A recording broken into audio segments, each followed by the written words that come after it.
7,500 एक बार दे देना, फिर अगले महीने, ये आपको क्या लगता है किस तरह के प्लान के साथ सरकार को? चलिए हम एक तरह से, क्योंकि आप हमेशा बिजनेस रिपोर्टिंग करती रही हैं, 6 लाख करोड़ जो है आज का, क्या करना चाहिए था? एमएसएमई में जान फूंकने के लिए क्या करना चाहिए था? ये पैसा डायरेक्टली वेज बिल के लिए दे देना चाहिए था, तनख्वाह के लिए, वही एक रास्ता है।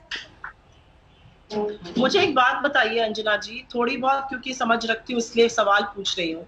अगर लोन से ही इकोनॉमी चल जाती तो आरबीआई ने तो ऑलरेडी 8 लाख करोड़ का लिक्विडिटी इन्फ्यूजन कर दिया है।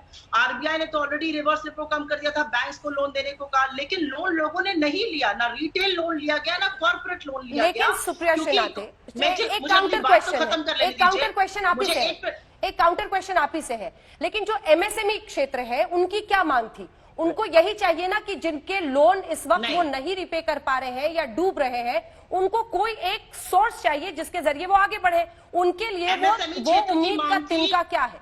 वो यही है कि इस लोन का वो फायदा उठा सकते हैं। आपको एमएसएमई क्षेत्र की क्या मांग थी?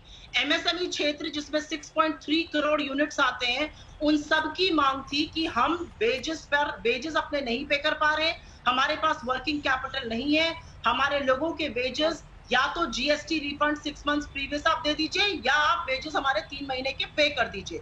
वो नहीं किया गया। मैं आपसे बार बार कह रही हूँ, मेरी कंपनी मुझे निकालेगी और हम सिर्फ ईपीएफ पे करते रहे, कोई कंपनी रखेगी नहीं। मैं आपसे एक छोटी सी बात आपको और बताना चाहती हूँ, जो ममता बनर्जी ने बात कही है, मैं उस तरह की भाषा मैं बिल्कुल प्रयोग नहीं करती हूँ, जीरो और ये सब मैं इस भाषा का प्रयोग नहीं करती हूँ। लेकिन स्टेट्स के लिए जरूरी है समझना, 31,000 करोड़ रुपए का जो कॉन्ट्रैक्ट और कंस्ट्रक्शन और बिल्डिंग का जो फंड है, वो सीधा सीधा सिर्फ स्टेट फंड है, इसमें गवर्नमेंट ऑफ इंडिया का कोई कंट्रीब्यूशन नहीं है।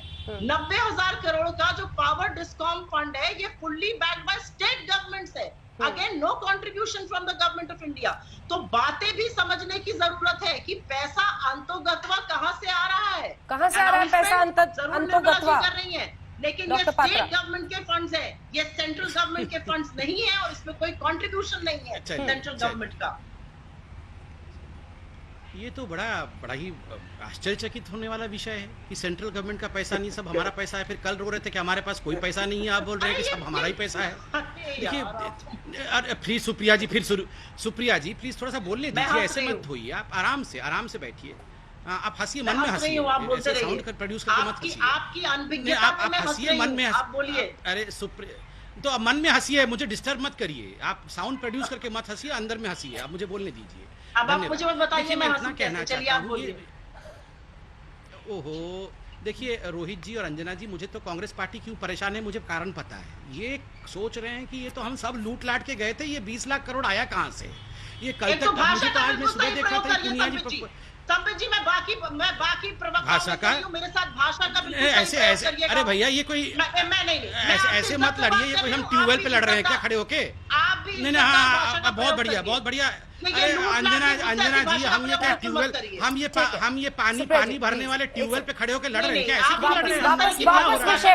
वापस विषय पर ये पैसे का भार क्या अंततोगत्वा राज्यों पर आएगा, ये उन्होंने कहा था। वापस इश्यू पर प्लीज, हमारे दर्शकों का वक्त बहुत मूल्यवान है। हाँ, मैं इशू पे ही बोल रहा हूँ जी सर। देखिए, आज सारा कुछ डिवाइड करके सेंटर ने बताया है कि इस प्रकार से 6 लाख करोड़ रुपए, 20 लाख में से आज 6 लाख करोड़ का उन्होंने पूरा एक हिसाब किताब दिया हुआ है। उसमें भी कांग्रेस दुखी है। मैं तो कह रहा हूं कांग्रेस पार्टी को ज्यादा से ज्यादा 5 से 6% चाहिए था उनको जीडीपी से ना, यही उनकी मांग थी। अगर 10% भी दे दिया गया उस पर भी वो चिल्ला रहे हैं। डिस्कॉम्स को लेकर अगर ये सब कुछ राज्य कर सकती थी और केंद्र की कोई हस्तक्षेप की आवश्यकता नहीं थी तो अनाउंसमेंट कर देते ना। डिस्कॉम्स को लेके जो प्रॉब्लम हो रही थी, डिस्कॉम्स जेनकोस को पे नहीं कर पा रही थी, जिसके कारण जेनकोस एकदम शटडाउन की अवस्था में चली गई थी। और ये जो पूरे के पूरे अपने लॉकडाउन के समय में बिजली की जो कंजम्पशन की कमी हुई थी, उसमें एक परिस्थिति ऐसी पैदा हुई थी डिस्कॉम्स को लेकर जो कि अपने आप में बहुत ही भारी परिस्थिति थी। ऐसे में अगर राज्य के पास सोल्यूशन होता तो राज्य कर देती घोषणा।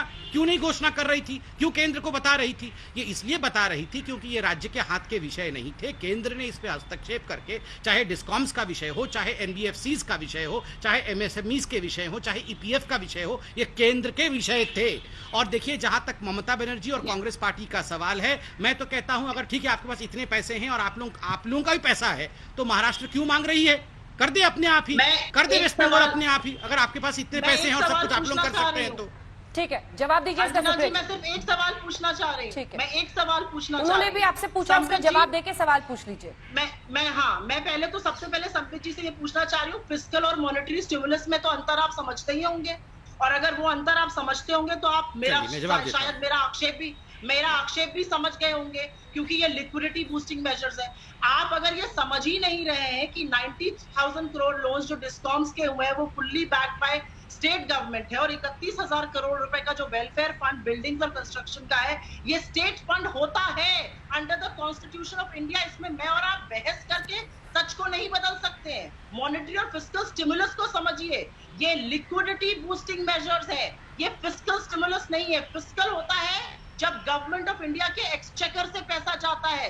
अभी तक 4.2 लाख करोड़ की ही एडिशनल बोरोइंग हुई है, अगर जाएगा तो वही जाएगा। पहले अंतर तो समझिए आप।